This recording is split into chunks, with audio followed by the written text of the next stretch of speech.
Hello dears, my name is Surendra Kumar, Assistant Professor in Mechanical Engineering Department. This subject is Fluid Mechanics and Fluid Machines, and the code is 4ME4-05. So let we start. The contents of unit first are fluid properties, fluid statics and flow characteristics. In fluid properties, we will discuss about the properties of the fluid such as density, specific weight, specific volume, specific gravity, viscosity, compressibility, surface tension, capillarity, etc. And after that, we will discuss about the fluid statics and its characteristics. Okay, so let we start our lecture number first. So first of all, what is fluid mechanics? So fluid mechanics is a branch of science which deals with the behavior of the fluids at rest as well as in motion. There are two types of the fluids, liquids and gases. Okay, तो means study या behaviour या nature of fluid means liquids and gases when fluid is at rest or in motion, that is called the fluid mechanics. Fluids may be static, kinematic and dynamic.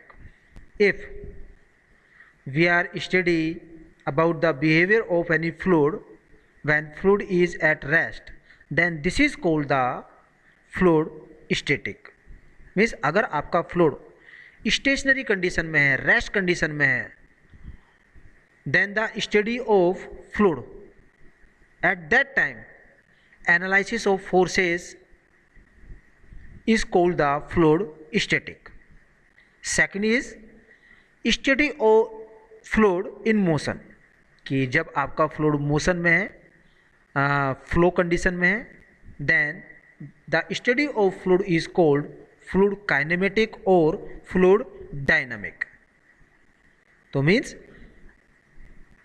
अगर आपका fluid motion में है but the pressure forces are not considered, लेकिन उस fluid के ऊपर जो pressure force लग रहा है अगर हम उन्हें कंसिडर नहीं करते हैं, then the study of the fluid is called the fluid kinematic.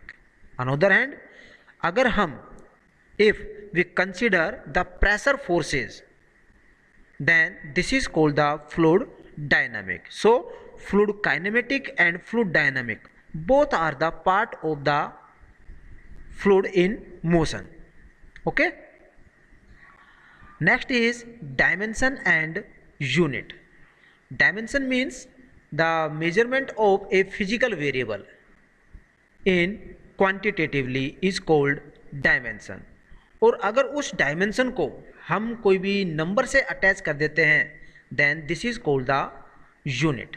जैसे कि फोर्स लग रहा है 10 किलो न्यूटन, तो मीन्स कितना फोर्स लग रहा है, किस डायमेंशन में, डायरेक्शन में लग रहा है, that is called the dimension. और हमने कोई पर्टिकुलर एक वैल्यू दे दी, एक नंबर दे दिया, सपोज 10 किलो न्यूटन या 20 या 30, that is called the unit. Okay, तो in fluid mechanics there are four fundamental dimension in which no relation means there is a no relation between the fundamental dimensions such as mass, length, time and temperature. ये चार fundamental dimension हैं, इनको हम primary dimension भी बोल सकते हैं. तो now second is derived quantities और secondary variables. Derived quantities या secondary variables means the quantities which are derived from the primary variables या from the fundamental variables are called the secondary quantities या फिर derived quantity. इसे suppose कीजिए कि area है, तो एरिया जो है हमारे पास उसकी यूनिट क्या हो गया, मीटर स्क्वायर. ओके तो अगर इसको हम फंडामेंटल डायमेंशन की फॉर्म में लिखते हैं तो means L into L that is L square. तो means area consider means fundamental quantities, means जो एरिया निकल कर आया है वो फंडामेंटल डायमेंशन से ही निकल कर आया है, इसलिए area is a secondary quantities और the derived quantities. Similarly volume हम ले लेते हैं, यूनिट क्या होती है metre cube, means L into L into L. तो this is also a secondary quantities which is derived from the primary और फंडामेंटल वेरिएबल्स। फोर्स हो गया, काइनेमेटिक विस्कोसिटी हो गया, डायनामिक विस्कोसिटी हो गया, रेजिस्टेंस हो गया, फोर्स हो गया, स्ट्रेस हो गया, all of these variables are the secondary or the derived quantities. Now the properties of fluid, ठीक है, तो any characteristics of any system is called its properties. तो properties of fluid are mainly classified into two categories. First one is the intensive properties and second one is the extensive properties. Intensive properties means the properties which are independent on मास, जो कि मास पर depend नहीं करती हैं, उन properties को हम क्या बोलते हैं intensive properties. Second is the extensive properties, means the properties which depend upon the mass और size of the system is called the extensive properties. तो there are some properties of the fluid such as density हो गया, specific weight, specific gravity, viscosity, specific volume, vapour pressure etcetera. अब हम one by one इन properties की study कर लेते हैं। तो हमारे पास फर्स्ट है डेंसिटी और मास डेंसिटी। जो डेंसिटी और मास डेंसिटी है ये हमें बताता है कि in a particular unit volume how many molecules are available, means in a unit volume the number of molecules gives the density of any substance. okay?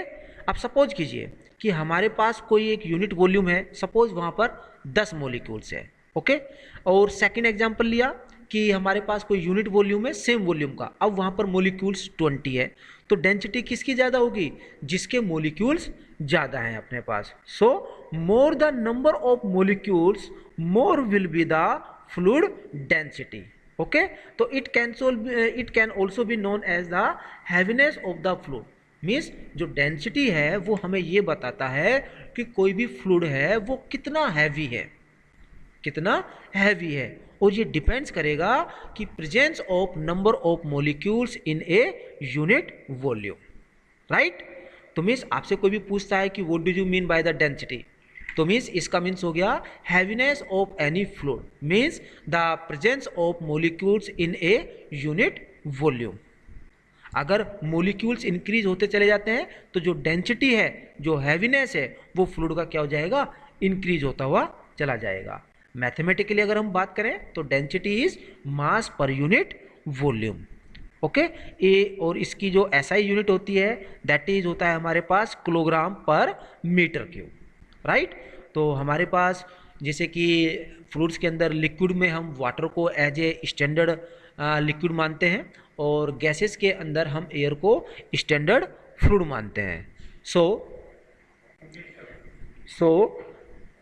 जो water है इसकी जो डेंसिटी होती है that is 1000 kilogram per metre cube, ये fix होता है। Similarly the density of the mercury is 13.6 into 1000 kilogram per metre cube. Same जो एयर है उसकी भी जो डेंसिटी है that is 1.2 kilogram per metre cube. Okay now we discuss next property that is the specific gravity, that is specific gravity. तो means आपसे कोई पूछता है कि what do you mean by the specific gravity of any fluid, तो specific gravity shows या tell us about the heaviness और lightness of any fluid, okay. So it can be defined as it is the ratio of specific weight और mass density of any fluid to the density of the water या standard liquid, okay. The specific gravity of water at the standard temperature is 1। द specific gravity shows which fluid is heavier or lighter than water. जैसा कि मैंने आपको बताया कि ये हमें बताता है कि कौन सा जो लिक्विड है या फ्लूइड है वो वाटर से लाइट है या फिर हैवी है। अगर किसी लिक्विड की अगर स्पेसिफिक ग्रेविटी अगर लेस देन 1 है तो मीन्स हम कह सकते हैं कि that liquid is lighter than the water.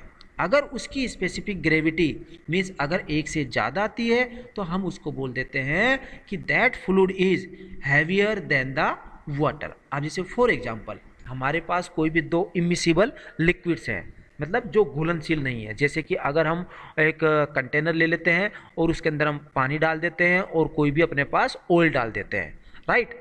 अब हम देखते हैं कि है तो दोनों की स्टेट तो क्या है, लिक्विड है, but both are immiscible, okay. लेकिन अगर कोई लिक्विड्स अगर टॉप में है और वाटर अगर बॉटम में है तो मीन्स हमें इससे क्या पता लग रहा है कि जो ऑयल है वो लाइटर है देन द वाटर।